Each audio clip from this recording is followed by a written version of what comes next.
Derrière moi, vous le voyez, le centre Pompidou, c'est là que les Bleus et le staff, évidemment, Laurent Blanc, sont venus en fin de matinée sur les coups de 11 h. Une petite visite d'une quarantaine de minutes pour la première exposition de ce musée, de ce centre Pompidou. Chef-d'œuvre intitulé Chef-d'œuvre point d'interrogation pour s'interroger justement sur ce qu'est un chef-d'œuvre en peinture. Alors comment justement se sont comportés nos joueurs de l'équipe de France? Ont-ils posé des questions? Écoutez la réponse d'Antoine Fonte qui a passé la visite avec eux, qui est adjoint au maire chargé de la culture. Ils ont été très intéressés et très sages. Oui, bien, certains posaient beaucoup de questions, oui.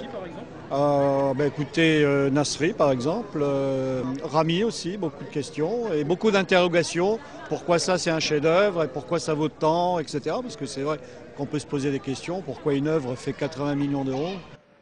Voilà, des joueurs qui, à leur sortie de ce centre Pompidou, ont été accueillis par une centaine de supporters. Les plus applaudis, Karim Benzema, Samir Nasri et Yoann Gourcuff, avant de repartir dans le centre-ville à leur hôtel, déjeuner, sieste et puis séance vidéo et partir ensuite à Saint-Symphorien sur les coups de 19 h. Juste un mot sur la compo pour vous dire qu'il y aura très probablement 3 changements par rapport à la Roumanie avec les titularisations de Gourcuff, de Diaby et de Guillaume O'Haraud devant associé à Benzema.